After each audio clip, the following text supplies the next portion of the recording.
Benvenuti nell'azienda agricola Liberace. Io sono Benedetta e come vedete sono circondata da olivi e da olive. Ci troviamo a Brindisi e siamo in pieno periodo di raccolta, però vi voglio mostrare chi siamo, cosa facciamo, ma soprattutto cosa ha di bello da offrire il paesaggio agricolo che arricchisce la mia città. L'azienda è interamente circondata da olivi secolari della varietà autoctona di olive, Celina di Nardò. Fu il mio bisnonno materno a piantarle tutto attorno alla proprietà come frangivento ed ora rappresentano la nostra più grande ricchezza che ci lega in maniera unica al territorio. Ora siamo noi, io e mio padre, a prendercene cura. Lui pilota dell'aeronautica in pensione ed io laureata in ingegneria meccanica con un'infanzia e maturità vissuta in Belgio.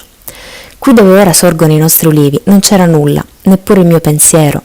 Ritornare e dedicarmi completamente all'agricoltura non aveva alcuno spazio nei miei progetti futuri, eppure è stato come un colpo di fulmine, catapultata in quello che ho scelto essere la mia vita, o forse la campagna ha scelto me.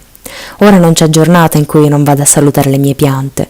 Con tanto impegno e tanta determinazione ci dedichiamo ad ogni cura della pianta, dalle lavorazioni del terreno agli innesti, alla raccolta delle olive e molto altro. Tutto rigorosamente in agricoltura biologica, nel massimo rispetto degli ulivi e dell'ambiente.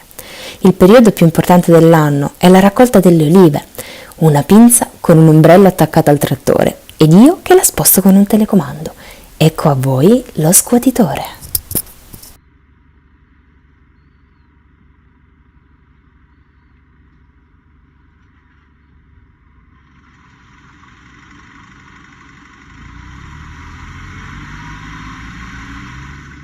E mentre l'albero vibra, le olive cascano all'interno dell'ombrello. Oppure sulle reti. 9 differenti cultivar di olive colorano i nostri quasi 30 ettari di oliveto, con sfumature differenti a seconda del tipo e del grado di maturazione. Ognuna di loro conferirà all'olio una caratteristica specifica, così che contribuiscano all'equilibrio finale gusto-olfattivo.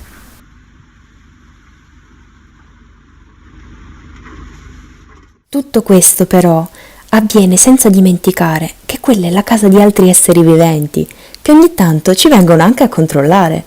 Per questo motivo rispettiamo il disciplinare biologico, eliminando trattamenti chimici e concimi non di origine organica. È casa loro e noi siamo solo ospiti. Ma torniamo al percorso delle nostre olive. La trasformazione delle olive in olio avviene in poche ore e ad una temperatura mai superiore ai 27 gradi, la cosiddetta spremitura a freddo, consentendo così di non alterare il gusto e l'odore tipico dell'olio extravergine di oliva. Che bel risultato! Attenzione però, il colore dell'olio non è indicativo della qualità. Ed eccomi, presente e protagonista, nella potatura, nelle lavorazioni del terreno sul trattore. È divertente, anche se le velocità sono molto basse. Naturalmente sotto lo sguardo attento degli aeroni guardabuoi. E poi ci sono i nuovi impianti, il nostro futuro. Li curiamo sapendo che un giorno sapranno regalarci le stesse emozioni. I fiori che dopo l'impollinazione si trasformano in olive per poi raggiungere la maestosità di ciò che ho ora negli occhi. Ma Brindisi non è solo olivicoltura. La primavera è un piacere per gli occhi e l'anima. Fioriture del mandorlo, del pesco, dell'albicocco, del susino, persino il fico d'India, che tradizione vuole le pale assieme ai frutti vengano appese per poterli preservare e consumare fuori stagione. I germogli delle viti, quanti colori e quante bellezze.